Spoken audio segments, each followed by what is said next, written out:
Alhamdulillahi Rabbil Alamin. Wassalatu wassalam ala sayyidil mursalin wa ala alihi wa sahbihi ajma'in. Rabbi shrah lana sudurana wa yassir lana umurana wahlul 'uqdatam min alsinatina yafqahu aqwalana.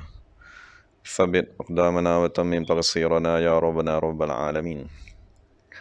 La hawla wa la quwwata illa billahil aliyyil azim. La hawla wa la quwwata illa billah. La hawla wa la quwwata illa billahil aliyyil azim. Allahumma salli wa sallim wa barik ala sayyidina Muhammadin wa ala ali sayyidina Muhammad. Astaghfirullahal azim alladzi la ilaha illa huwal hayyul qayyum wa atubu ilaihi, amma ba'd.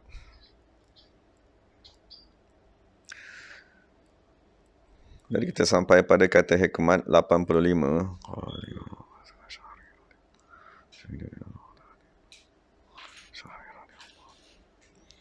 Dan kita baca bagi baris dahulu. Wa qala radhiyallahu anhu, Jalla Rabbuna an yu'amilahu al-'abdu naqdan fayujazihi nasi'atan.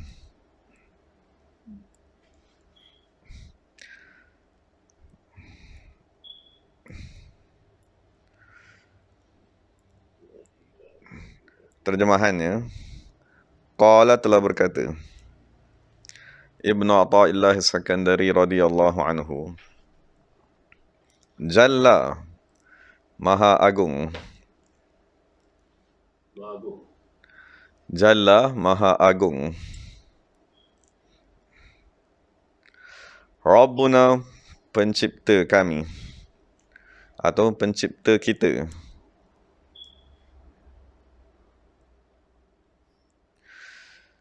An yu'amilahu, daripada berhubung dengannya ataupun bekerja kepadanya, beramal kepadanya, al-abdu, oleh seseorang hamba, naqdan, serta merta, fa, lalu, yujaziyahu, Allah membalasnya,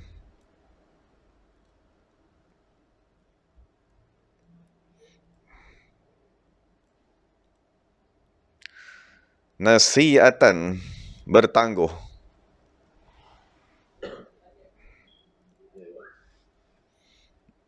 terlewat.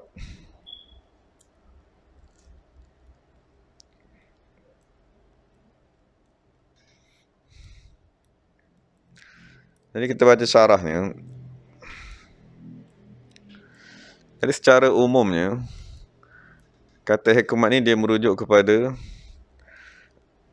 muamalah. An yu'amila tu.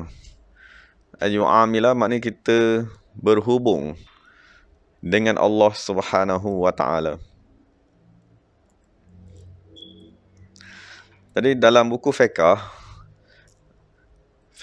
yang kita baca di dalam mazhab Syafi'i dibahagikan kepada 4 bahagian. Pertama ialah al-ibadat. Kedua ialah al-muamalat. Jadi kalau kita baca dalam bab muamalat tadi, dia merujuk kepada jual beli, sewaan, tempahan, pinjaman. Jadi dia merujuk muamalat, dia merujuk kepada hubungan dua pihak. Satu pihak memberi, satu pihak membayar. Itu ialah muamalat sesama manusia. Jadi apabila penulis dia menggunakan istilah an yu'amilahul 'abdu, mana kita juga bermuamalat dengan Allah Subhanahu wa ta'ala. Jadi dia nak merujuk kepada bagaimanakah kita nak membuat hubungan dengan Allah Subhanahu wa ta'ala. Kalau kita bermuamalat dalam fiqh, kita faham kita ada 2 rukun, al-bai' dan al-mushtari. Maksud kita akan bertemu 2 orang, al-ba'i' penjual, al-mushtari pembeli. Apabila berlaku pertukaran, baru diistilahkan muamalat. Sebelah sini bekerja, mengeluarkan duit, sebelah sini bekerja, mengeluarkan barang. Tapi apabila kita berhubungan dengan Allah Subhanahu Wa Taala, bagaimanakah cara kita nak memahami dua hubungan tersebut? Maka Imam Al-Baydawi radhiyallahu anhu dalam tafsirnya menyatakan, muamalatur rasuli hiya muamalatullah. Mana apabila kita berhubungan dengan Nabi Muhammad sallallahu alaihi wasallam, itulah sebenarnya kita bermuamalat dengan Allah Subhanahu wa taala. Kerana Imam Baydawi berkata Nabi Muhammad ialah khalifatuhu, ialah khalifah Allah. Seperti mana Allah berfirman, "May yuti'ir rasul faqad ata'a Allah." Siapa yang mentaati Rasul, maka dia sebenarnya mentaati Allah Subhanahu wa taala. Dan dalam ayat lain Imam Baydawi berkata, "Innal ladzina yubayyi'unaka innama yubayyi'una Allah." Sesungguhnya orang yang berbaiat dengan kamu, wahai Nabi Muhammad sallallahu alaihi wasallam, dia sebenarnya berbaiat dengan Allah Subhanahu wa taala. Jadi sebagaimana dalam muamalat di dalam ilmu fiqh, kita faham muamalat tadi berlaku antara dua pihak, al-ba'i' dan al-mushtari. Jadi begitu juga apabila penulis menyatakan di sini, kita bermuamalat dengan Allah Subhanahu wa taala, maka dia sebenarnya merujuk kepada muamalat kita dengan Nabi Muhammad sallallahu alaihi wasallam. Dan setelah kewafatan baginda sallallahu alaihi wasallam, muamalat tersebut digantikan dengan khalifah-khalifah Nabi Muhammad sallallahu alaihi wasallam seluruh dunia. Jadi sekiranya kita bermuamalat di dalam ilmu fiqh, mushtari dia akan membayar dan ba'i' akan memberikan barang. Jadi apabila kita berhubungan dengan Allah Ta'ala, apakah hubungan atau pertukaran yang berlaku? Maksudnya pertukaran yang berlaku ialah kita menyerahkan jiwa dan raga kepada Allah Subhanahu wa taala.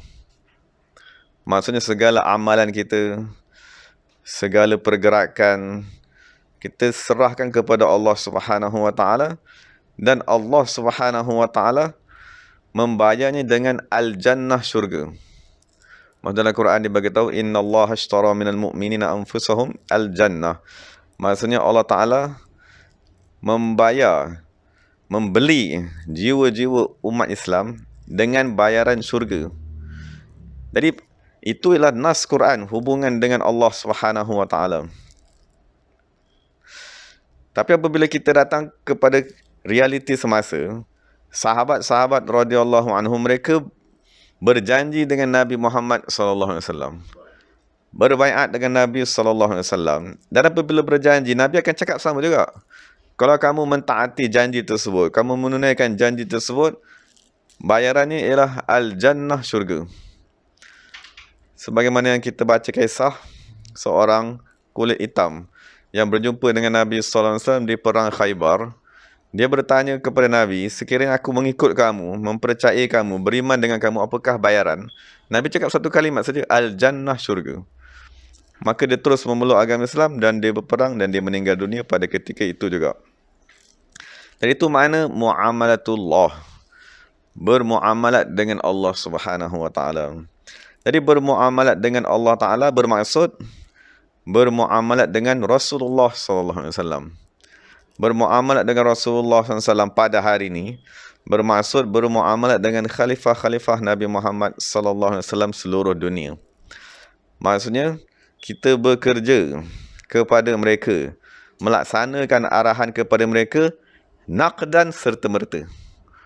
Maksudnya apabila kita dah berjumpa dengan khalifah Nabi Muhammad SAW, mereka akan arahkan kepada kita supaya buat sesuatu amalan, buat sesuatu tugasan, buat sesuatu kerja, arahan.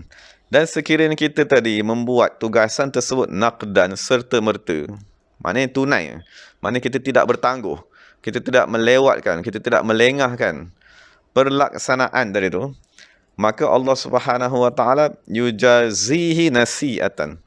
Allah Subhanahu wa taala akan membayar kepada kita tidak akan membayar kepada kita nasiatan bertangguh. Maknanya serta-merta Allah Subhanahu wa taala akan membayar kepada kita.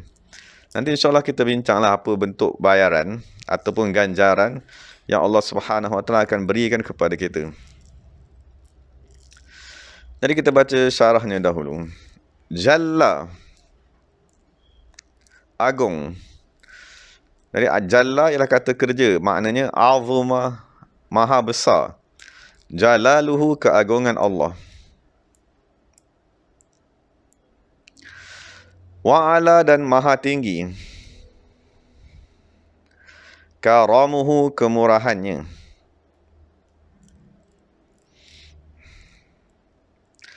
Ayya'malal abdu, daripada beramal seseorang hamba. Bita'atillahi, dengan ketaatan kepada Allah. Huna, di sini. Fid dunya, di dunia. Wa yuakhirahu, lalu Allah melambatkan jazaan, pembalasannya, lil akhirati, pada akhirat. Bal, bahkan, min, setengah daripada, mani, kurniaan, karamihi, kemurahan Allah, wa fadlihi, dan limpah kurnia Allah. La budda, mestilah. Wa an yusri'a, Allah mensegerakan, ilaihi, kepada seseorang, fil ata'i, pada kurniaan, hissan, yang boleh dicapai oleh panca indera. Maknanya kurniaan zahir.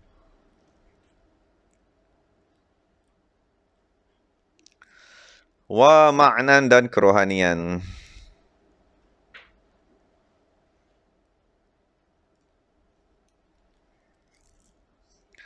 Wa iza, dan sekiranya,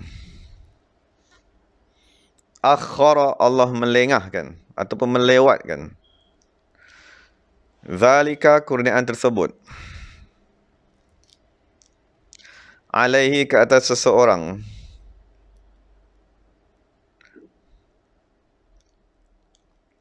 fadzalika, maka perkara tersebut, rahmatan bihi, kerana Allah merahmatinya, wa fadlan, dan semata-mata limpah kurnia, li hikmatin, kerana hikmat tertentu,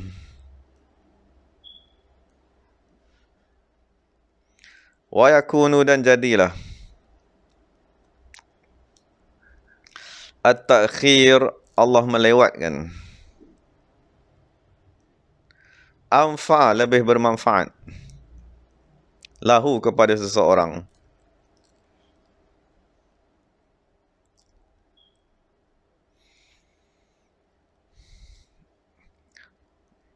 Wa nahnu, kita, abiduhu, hamba-hamba Allah,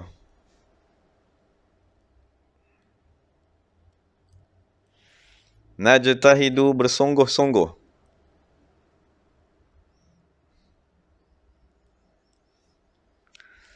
an-nuqabila, membalas,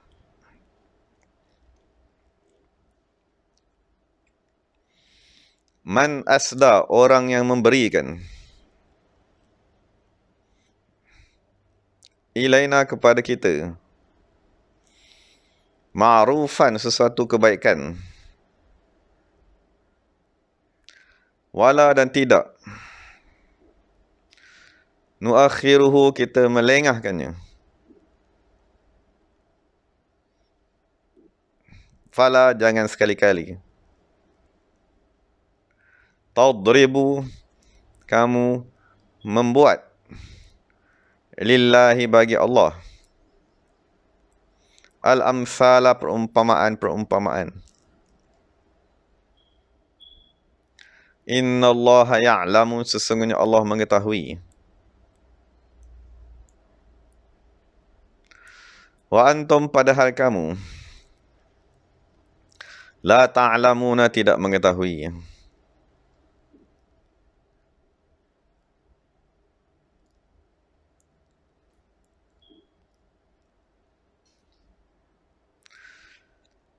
Jadi sampai kat situ penulis dia menyentuh dua perkara. Pertamanya, dalam kata hikmat telah dimaklumkan bahawa Allah Subhanahu Wa Taala akan menyegerakan kurniaan di dunia.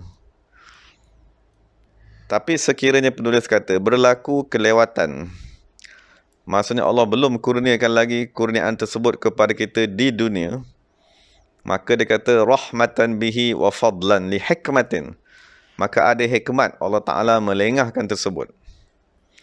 Jadi dia kata at-ta'khiru anfa'alahu, kelewatan tadi lebih bermanfaat bagi seseorang. Contohnya apabila kita tadi beramal, ataupun contohnya kita belajar. Apabila kita contohnya belajar Quran, bilakah kita akan mahir membaca Al-Quran tersebut? Setengah orang mahir setelah 10 tahun. Setengah orang mahir setelah 5 tahun. Jadi, kita berusaha mempelajari, melafazkan, menghafal, membetulkan bacaan. Tapi kurniaan kemahiran membaca tadi, ada setengah tu Allah telah bagi serta-merta. Setahun belajar dah pandai. Ada orang 10 tahun baru mahir. Jadi persoalan ni kenapa ada orang yang cepat, ada orang yang lambat. Itu dia kata li hikmatin, kerana hikmah yang Allah Subhanahu Wa Taala ketahui. Maksudnya contohnya orang yang Allah Taala bagi cepat tadi, mungkin kerana satu-satu tujuan Allah Taala nak dia mengajar semula dengan cepat. Kan, maksudnya ada keperluan semasa untuk dia tadi mengajarkan semula Al-Quran. Maka Allah berikan kepada dia kemahiran tersebut cepat. Ada orang yang lain, Allah Ta'ala lewatkan kepadanya kemahiran tersebut kerana dikhawatiri dia tadi meninggalkan pengajian. Maksudnya kalau dia dah dapat kurniaan tersebut awal, baru baca 5 juzuk dah mahir, kejap lagi dia tinggal. Maksudnya dia tinggal gurunya, dia tinggal cikgu yang mengajarnya Quran sebab dia rasa dah pandai. Maksudnya sebab dia belajar tadi dalam keadaan masih ada sombong. Jadi sekiranya diberikan kemahiran dengan segera, bercampur dengan kesombongan yang ada pada dirinya, maka akan menambahkan lagi kesombongannya. Jadi daripada Allah Ta'ala bagi dia serta-merta pandai, Allah Ta'ala lengahkan 10 tahun supaya dalam masa yang panjang 10 tahun tadi, dia boleh mengurangkan kesombongannya. Jadi apabila sombongnya dah makin kurang, apabila dia kurniakan dengan ilmu, apabila dia kurniakan dengan sesuatu kemahiran, maka dia akan menghargai kemahiran tersebut dan tidak dikuasai oleh penyakit sombong. Dan kemahiran yang dia dapat tadi tidak menambahkan lagi kesombongannya. Jadi itu contoh kenapa Allah Ta'ala melengahkan. Allah Ta'ala boleh bagi sekelip mata je. Maksudnya kita tak payah pergi kelas pun Allah Ta'ala boleh bagi ilmu. Kita tak payah masuk universiti pun Allah Ta'ala boleh bagi ilmu.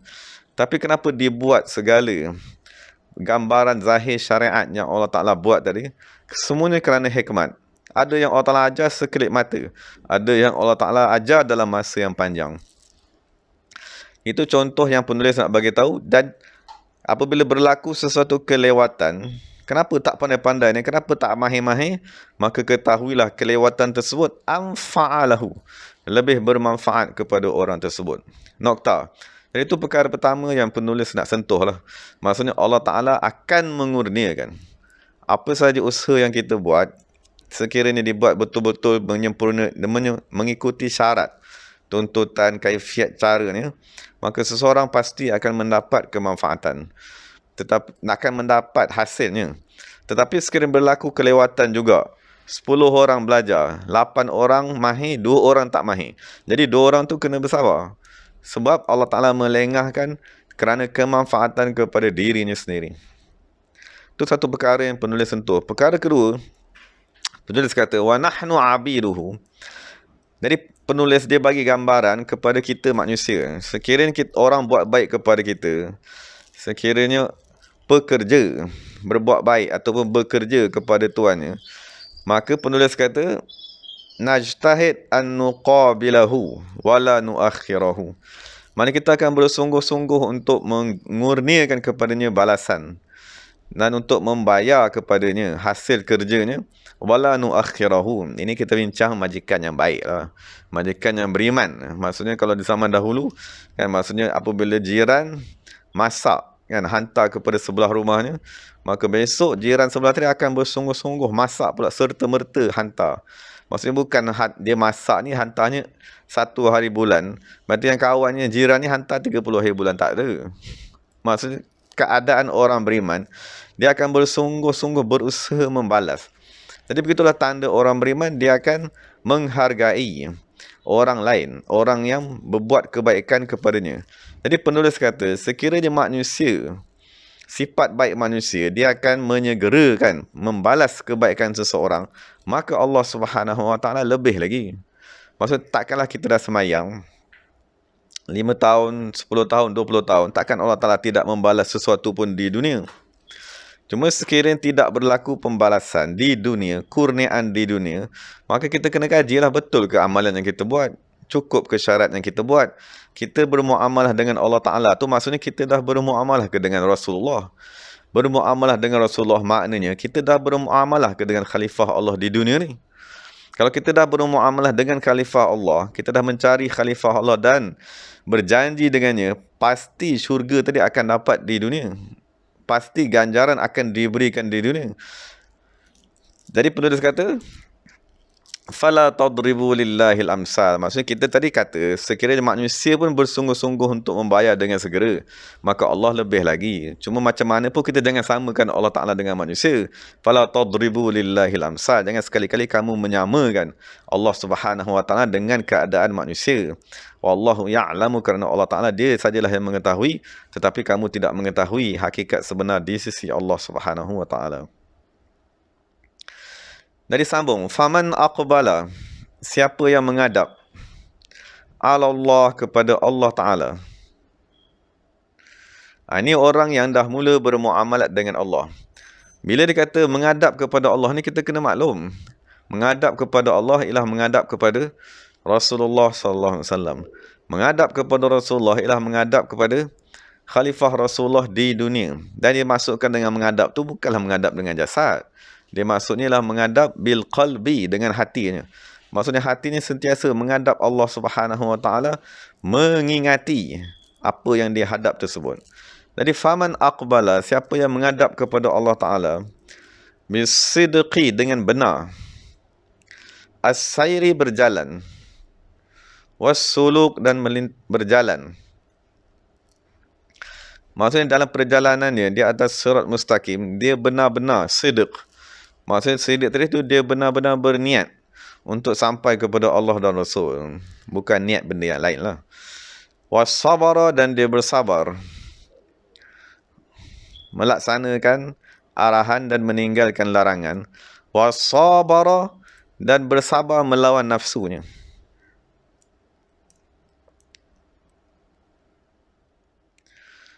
Jadi kalau orang tadi benar-benar menghadap kepada Allah, la budda, mestilah, an ya'tiyahu, datang kepadanya, al-fadlu, lempah kurnia, al-ilahiyu, ketuhanan, koma, wala, maka tidaklah sepatutnya, yatalajlajul abdu, ragu-ragu seseorang, wala, dan tidak sepatutnya, yatashakkaku, syakwa sangka, bal, bahkan, yajzimu, hendaklah dia tadi meyakini, bikaramillah, dengan kemurahan Allah Ta'ala,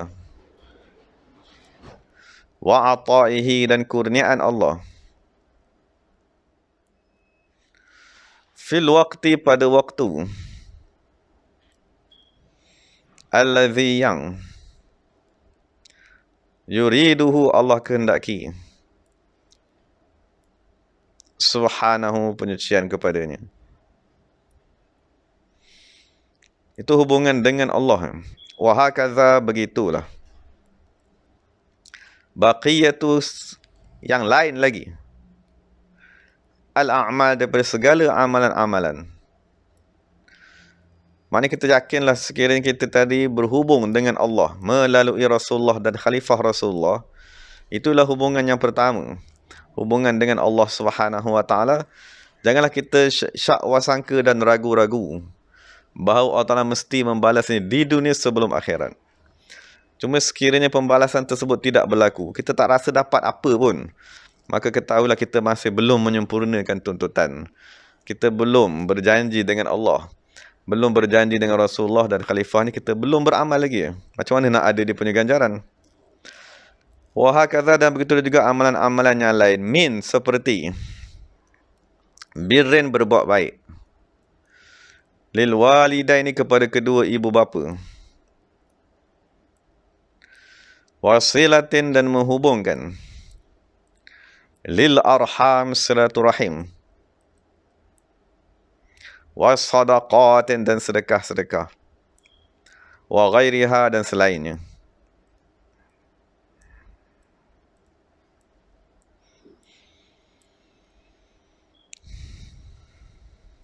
Maksudnya penulis bagi tahu, sekiranya kita dah menyempurnakan hubungan dengan Allah, kemudian kita gabungkan dengan hubungan baik dengan manusia, maka barulah ganjaran tadi datang. Wallahu, moga-moga Allah Ta'ala yatawallana, memberi bantuan kepada kita, memelihara kita kama, sebagaimana. Yatawalla, memelihara. Ibadahu, hamba-hamba Allah.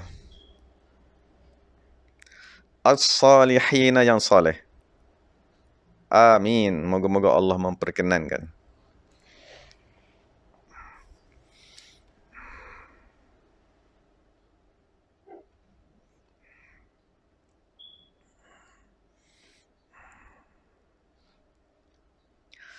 Dan itu syarah yang dinyatakan oleh penulis.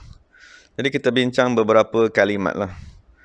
Membincang daripada kata hikmat tersebut. Jadi pertama ni kita dah bincang kalimat an yu'amila. Maksudnya bagaimanakah seseorang hamba bermuamalat dengan Allah. Maknanya bermuamalat dengan Rasulullah sallallahu alaihi wasallam. Kemudian naqdan. Maknanya sekiranya kita buat kerja tersebut sekarang, kita tidak menangguhkan kerja. Sampai waktu semayang azan, kita semayang. Sampai waktu untuk kita berzikir, kita berzikir. Sampai waktu puasa, kita puasa.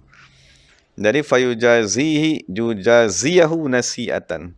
Maka Allah Ta'ala tidak akan melewatkan, tidak akan melengahkan kurniaan yang Allah Subhanahu Wa Ta'ala nak berikan.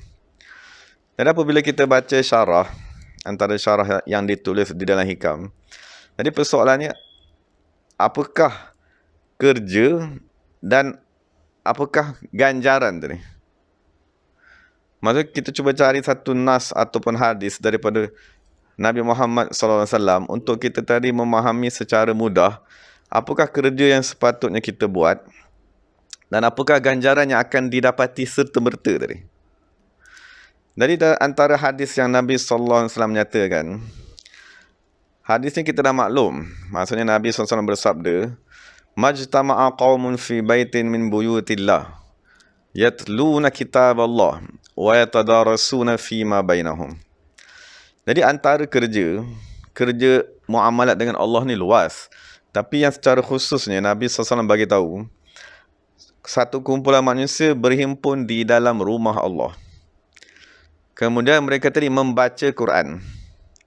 Kemudian mereka yatadarasuna, bertadarus. Itu kerja yang pertama. Jadi tadarus ni, dia berasal daripada kalimat darsun. Darsun merujuk kepada sesuatu yang tersembunyi. Tadi yatadarasun, dia merujuk kepada aktiviti mencari perkara yang tersembunyi.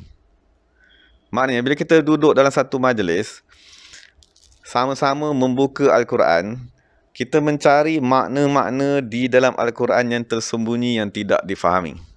Dan itulah makna tadarus Al-Quran.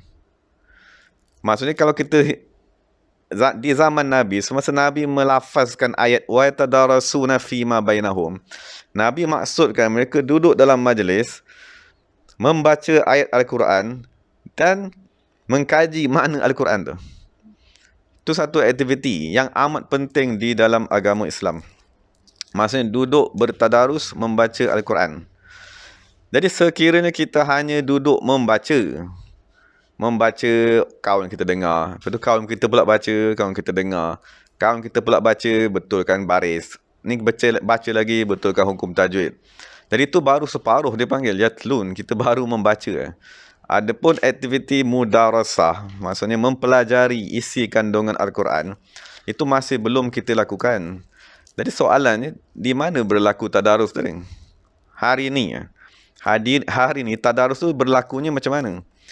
Macam ni, kita kena maklum, di zaman Nabi SAW, satu-satunya teks agama Islam ialah Al-Quran. Maka di zaman Nabi, semua sahabat, kitabnya hanya Al-Quran saja yang dia belajar. Satu kitab saja yang dia belajar, sebab zaman tu hanya ada satu kitab saja. Dan kita kena maklum, Zahamat ialah manusia jenis. Manusia yang otaknya amat cerdik. Mereka ialah pakar bahasa Arab. Hati mereka diterangi dengan nur Nabi Muhammad SAW. Jadi apabila mereka membaca Al-Quran, mereka memahaminya. Tersirat awal, akhir, zahir dan batin. Adapun kita hari ni yang tidak mahir di dalam bahasa Arab, kita yang orang ajam ni, maka Allah Subhanahu Wa Taala bangkitkan imam-imam mengeluarkan isi kandungan Al-Quran. Jadi Imam Syafi'i mengeluarkan ilmu fiqh daripada Quran. Imam Abu Hasan Sy'ari mengeluarkan ilmu akidah daripada Al-Quran. Syekh Junaid Al-Baghdadi mengeluarkan ilmu tasawuf daripada Al-Quran. Jadi hari ini, apabila kita buka kitab fiqh, kita sebenarnya sedang bertadarus Al-Quran. Jadi majlis tadarus Al-Quran hari ini ialah pengajian kitab-kitab yang ditulis oleh ulama. Itulah tadarus pada hari ini. Cuma sebab kita dah tak mampu nak mengeluarkan hukum fiqh daripada ayat Al-Quran, maka kita terpaksa baca kitab karangan ulama. Jadi hari ini, apabila kita baca kitab tasawuf, kitab hikam ke, ataupun kitab ihya ke, ataupun apa segala kitab yang ditulis dalam tasawuf, itulah sebenarnya majlis tadarus Al-Quran. Sebab isi kandungan Quran tadi telah dikeluarkan oleh ulama radhiyallahu anhum. Dan apabila kita membaca kitab fiqh, kita membaca kitab tasawuf, kitab akidah, kita sebenarnya sedang membaca isi kandungan Al-Quran. Cuma ditulis semula dengan susunan yang mudah. Ditulis semula dengan muqaddimah, isi, penutup, tertib, syarah, hasyiah dan seumpamanya untuk memudahkan kita memahami isi kandungan Al-Quran tersebut. Jadi itulah aktiviti pertama sekali. Yang pertama sekali ialah mempelajari kitab-kitab yang ditinggalkan oleh ulama. Yang kedua yang Nabi beritahu dalam hadis ialah, yang pertama ialah kita duduk membaca Al-Quran dan mempelajari isi kandungan Al-Quran. Cuma kita kena maklum, hari ini mempelajari isi kandungan Al-Quran ialah dengan mempelajari kitab ulama. Jangan sekali-kali kita buka Al-Quran, kita tafsir sendiri. Dan sekarang ni kita buat majlis, buka Quran, lepas tu kita tafsir. Seorang tafsir ayat ni, seorang tafsir ayat ni, seorang tafsir ayat ni. Itu ialah perbuatan yang salah. Itu perbuatan yang berbahaya, yang boleh menyebabkan seseorang tadi masuk ke dalam neraka Allah kerana mentafsir Al-Quran dengan sendiri, tidak berpandukan kepada kitab ulama. Jadi itu pertama, amalan yang kita kena buat. Amalan yang kedua, Nabi SAW bersabda, majtama'a qaumun ala zikrillah. Satu, kita datang ke masjid ataupun kita datang ke mana-mana tempat pengajian, tujuannya ialah tadarus Al-Quran, mempelajari isi kandungan Al-Quran. Satu lagi kerja yang Nabi bagi tahu, majtama'a qaumun ala zikrillah. Tidak berhimpun mana-mana kaum untuk berzikir mengingati Allah Subhanahu Wa Taala. Jadi ini ialah majlis yang kedua. Majlis pertama ialah yang paling agung, ialah majlis mempelajari ilmu agama melalui kitab-kitab ulama yang telah ditulis. Dan kitab-kitab tersebut mestilah sepatutnya merujuk kepada fardu ain, tauhid, fiqh dan tasawuf. Itulah pengajian yang paling penting dan paling mulia sekali. Kemudian Nabi kata, ada satu lagi majlis yang lain yang kita perlu beramal dengannya, ialah majlis-majlis zikir. Maksud Nabi SAW memberitahu, majtama qaumun ala zikrillah. Tidak berhimpun, atau dalam hadis ini Rasulullah berkata, majalasa qaumun muslimuna majlisan yadhkurunallaha ta'ala fihi. Tidak berimpun orang Islam dalam satu majlis lalu mereka berzikir mengingati Allah padanya. Maksudnya perlu diadakan majlis berzikir mengingati Allah Subhanahu wa taala. Jadi itulah yang ulama ahli sunnah, ulama di Nusantara ni dia dah susun zikir-zikir selepas mayang. Maksudnya maksudnya kita nak suruh orang berhimpun, peluang yang ada ialah semasa solat 5 waktu. Apabila solat 5 waktu, dah berhimpun manusia untuk solat berjemaah, maka diambil peluang manusia berhimpun semasa solat berjemaah untuk mereka tadi berzikir secara berjemaah. Jadi apabila manusia dah berhimpun solat subuh, solat zuhur, maghrib, isyak dan seumpamanya, maka imamlah sepatutnya mengambil peranan tersebut, menjadikan perhimpunan mereka yang datang untuk semayang sebagai majlis zikir. Jadi sebetulnya imam-imam dia akan membaca zikir-zikir selepas semayang. Dan zikir yang paling penting sekali ialah bertahlil la ilaha illallah selepas semayang. Jadi kita maklum di Nusantara ni selepas solat 5 waktu, di satu masa dahulu imam akan bertahlil. Selepas kita baca subhanallah 33, alhamdulillah 33, Allah akbar 33, maka imam akan bertahlil la ilaha illallah, la ilaha illallah sebanyak 100 kali. Supaya di samping dia menjadi majlis solat berjemaah, dia bertukar menjadi majlis zikir. Semua yang berjemaah tadi datang berzikir mengingati Allah Subhanahu wa taala. Okay, jadi itu dua kerja lah. Dan kita maklum ni, di samping kita solat berjemaah tadi. Jadi apabila kita dah buat kerja ni, maksudnya pertama datang berkumpul mentadarus Al-Quran, dan kedua berkumpul untuk berzikir, maka sekarang ni kita tengok hasil dia. Apabila kita buat dua kerja ni, maka Nabi menjanjikan 4 ganjaran. Pertamanya ialah nazalat alaihimus sakinatu. Ini yang dalam kata hikmat ni nak bagi tahu. Apabila kamu buat dua perkara ni, mempelajari isi kandungan Al-Quran melalui kitab tasawuf, fiqh dan akidah, dan apabila kamu tadi menghadiri majlis-majlis zikir, naqdan. Apa makna naqdan? Mana kita buat tu serta-merta. Malam Jumaat serta-merta datang berzikir. Azan 5 waktu serta-merta menunaikan semayang. Apabila ada kelas-kelas yang khusus yang memang kita niat untuk mempelajari fardu ain, tauhid, fiqh dan tasawuf, kelas-kelas tasawuf ni kita kena naqdan, hadir serta-merta pada ketika kelas tersebut. Maksud kita kena banyak sangat kelas pengajian. Ada kelas bahasa Arab, kan, ada kelas tajwid, ada kelas Al-Quran. Dan kebanyakan kelas yang kita hadiri itu ialah sunat ataupun fardu kifayah. Tapi kita tengok dalam sebulan, mana ada kelas yang dihukumkan fardu ain? Mana ada kelas yang kita wajib hadir? Kelas ni kalau aku tak hadir, berdosa. Kelas yang sunat itu kalau tak hadir, tak apa. Kelas yang fardu kifayah, kalau tak hadir, tak apa. Tapi persoalannya, kelas yang fardu ain, sekiranya tak dihadiri oleh orang Islam, maka hukumnya berdosa. Jadi sekiranya dia dah tahu ada 5 kelas yang dihukumkan sebagai fardu ain, maka dia kena menghadiri kelas tersebut naqdan serta-merta. Maksudnya jangan tangguh. Tangguh dia maksudnya, aku sekarang ni tengah sibuk bekerja, aku sekarang ni tak ada masa, tak apalah nak tunggu pension nanti baru aku nak hadiri kelas-kelas ni. Itu dia panggil nasiatan. Maksudnya kita berhubung dengan Allah Ta'ala pun kita dah bertangguh. Benda tu fardu ain, tuntutannya serta-merta. Tapi dengan Allah Ta'ala kita bertangguh.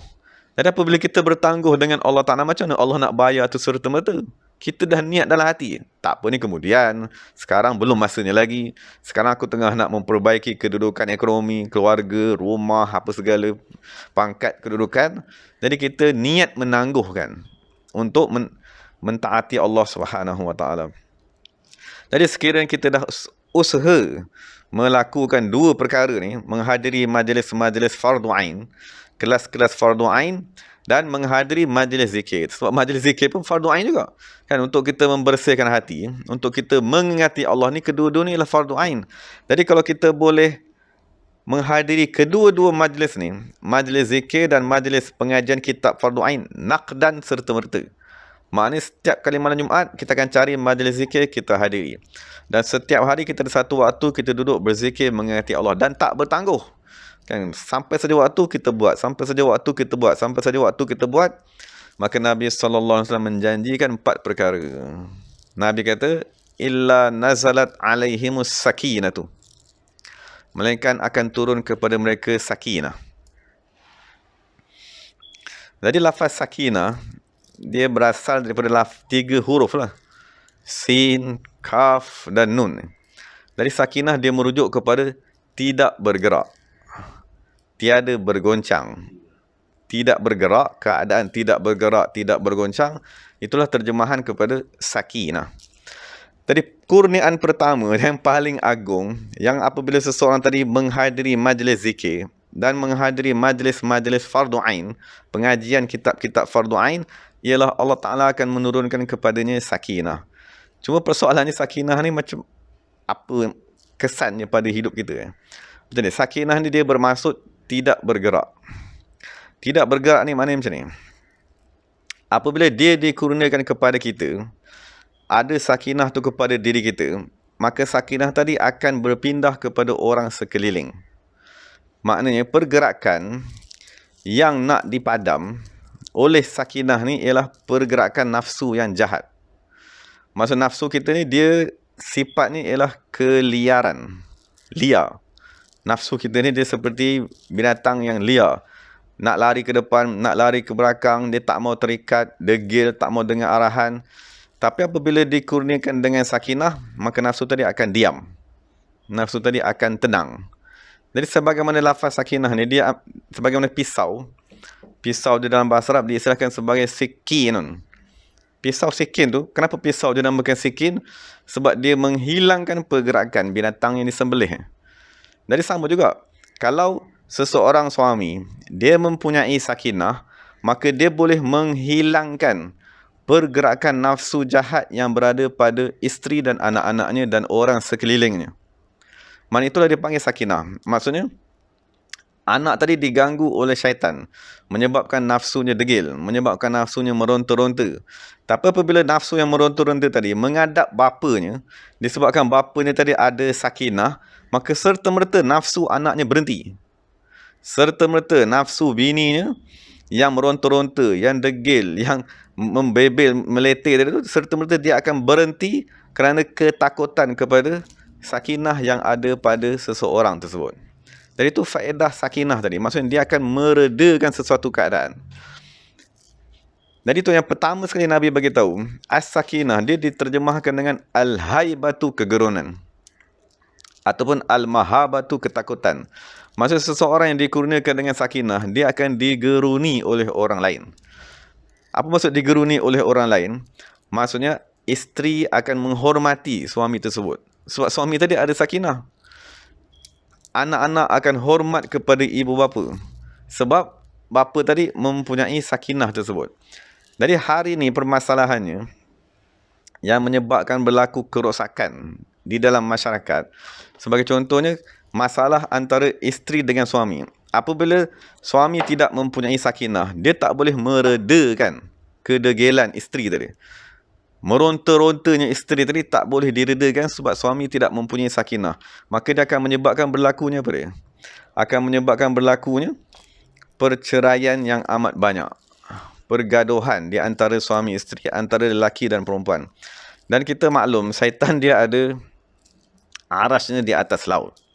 Apabila syaitan tadi, iblis lah, apabila dia buka arasnya di atas laut, maka semua tentera-tentera dia datang. Jadi apabila tentera dia datang, dia kata, pergilah kamu menyesatkan manusia. Pergi semua tentera-tentera ni, lepas tu petang balik. Jadi bila petang tu balik, iblis tanya, kamu buat kerja apa ini? Dia kata, aku berjaya menyebabkan orang ni minum arak. Iblis kata, ni kerja tak bagus, dia kata. Sebab minum arak, kira-kira dia bertobat lah. Kan? Atau jumpa pula seorang lagi, ni aku berjaya menjadikan orang ni mencuri. Dia kata, ini pun kerja tak berapa hebat, sebab mencuri sekejap lagi bertobat lah. Tiba-tiba datang satu syaitan, kan? Dia punya tentera ni kata, hari ni aku berjaya memisahkan antara suami dan isteri. Maka dia tadi dimuliakan oleh iblis tersebut. Dia kata, kamulah tentera aku yang paling berjasa sekali. Jadi sekarang kita kena maklum, salah satu kerja syaitan ialah memisahkan antara suami isteri. Maksudnya keadaan perceraian yang berlaku amat teruk.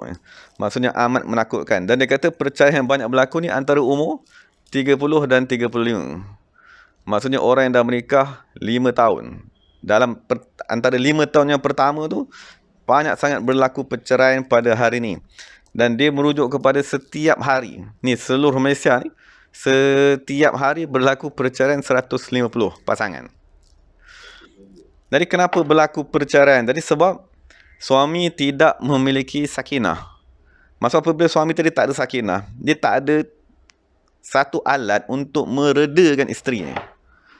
Sebab sakinah adalah apabila diturunkan, dia akan meredakan isteri tadi. Menyebabkan isteri ni nak mengamuk, kan, ataupun isteri ni nak meronta-ronta, ataupun isteri ni nak degil, ataupun isteri ni nak mendera suami. Sebab sekarang ni isteri ni dia tak takut pada suami. Kenapa tak takut pada suami? Sebab suami tu tak ada sakinah. Maksudnya isteri menengking suami, isteri tak menghormati suami. Dan ada kajian yang buat, dia kata ada isteri mendera suami. Maksudnya suami ni sakit, kan, umur dah 60 lebih, maka dia dera, dia kurung dalam rumah, dia ketuk dengan rotan, dia pukul dengan anaknya. Sebab dia kata kau menyusahkan aku, dah tua menyusahkan. Kan ada pula yang isteri tadi dia kurung suami ni yang sakit, lepas tu dia bagi makan nasi embasi, makan makanan bersemut. Jadi tu masalah apa dia? Hilang ketakutan tadi. Maksudnya sepatutnya suami dia ada sakinah. Sakinah ni salah satu maknanya ialah al-mahabah, kegeronan tadi. Dan apabila kegeronan tiada pada suami, maka isteri tidak tunduk kepada suami. Isteri tidak hormat kepada suami. Isteri memberi arahan. Isteri mengugut suami tadi. Dan yang paling takutnya, anak-anak sudah tidak lagi mentaati ibu bapa. Kerana anak-anak tadi degil, tak boleh mendengar arahan. Jadi itu masalah yang berlaku sekarang. Persoalan ni kenapa rumah tangga tadi pecah? Kenapa rumah tangga tadi rosak? Kenapa anak-anak sudah tidak mentaati ibu bapa? Jadi salahnya pada siapa? Salahnya pada suami yang tidak mempunyai sakinah. Maksudnya dia tak ada alat untuk menenangkan orang kelilingnya. Sebab sakinah tu maksudnya tidak bergerak. Maknanya dia akan menghentikan segala aktiviti api syaitan tadi tu. Dan apabila suami tidak mempunyai sakinah, maka orang kelilingnya akan meronta-ronta, akan tidak berasa takut, tidak berasa gerun, tidak mentaati, tidak menghormati, disebabkan ketiadaan sakinah tadi. Sakinah ni satu kegunaan yang paling penting untuk meredakan orang sekeliling kita. Maksud nak meredakan nafsu, nak meredakan bisikan syaitan, nak meresakan api nafsu amarah tersebut. Jadi ini kegunaan pertama sekali yang akan dikurniakan kepada kita apabila kita betul-betul melaksanakan menghadiri kelas-kelas fardu ain dan menghadiri majlis zikir. Nabi beritahu pertama sekali nazalat alaihimus sakinatu. Kurniaan pertama, kurniaan teragung yang Allah akan berikan kepada lelaki yang menghadiri majlis tersebut. Yang kedua ialah wa ghasyiyatuhumur rahmatu. Allah akan turunkan kepada mereka rahmat. Wa haffathumul malaikatu, dan mereka akan dikelilingi oleh malaikat. Wa zakarahumullahu fi man indahu, dan Allah akan menyebut-nyebut mereka di sisi Allah Ta'ala. Jadi itu 4 kurniaan. Jadi kita bincang satu dululah. Maksudnya ketiga yang lain tu insya-Allah kita bincang sekiranya ada masa yang lain. Cuma kita kena maklum, kurniaan pertama sekali yang paling penting ialah as-sakinatu. As-sakinatu tu kita terjemah sebagai ketenangan. Tapi kita nak cuba fahamnya, as-sakinah tu daripada satu sudut dia ialah al-mahabatu, kegeronan. Maksudnya kegeronan yang Allah Ta'ala kurniakan kepada lelaki yang menghadiri kelas-kelas fardu ain dan menghadiri majlis-majlis zikir. Allah Ta'ala kurniakan kegeronan tu pada lelaki. Apa gunanya kegeronan tadi tu? Supaya isteri ni boleh taat, supaya anak-anaknya boleh taat, dan sekiranya dia tadi pemimpin, supaya orang-orang di bawahnya boleh taat. Jadi itu faedah sakinah tadi. Bukan sakinah tu difaham dengan semata-mata ketenangan. Dia ialah kegeronan yang Allah Ta'ala kurniakan. Suatu ulama syarahkan, as-sakinah ialah al-mahabatu, kegeronan, al-waqar. Maksudnya kemantapan hati tersebut. Wallahu ta'ala alam. Jadi insyaAllah kita sambung semula pada pengajian yang akan datang. Jadi sekiranya ada permasalahan yang berkaitan nanti, insyaAllah kita sambung pada kata hikmat yang ke-87 tentang salah satu lagi kurniaan yang Allah akan berikan kepada orang yang mengamalkan muamalah dengan Allah Subhanahu wa taala. Walhamdulillahirabbil alamin.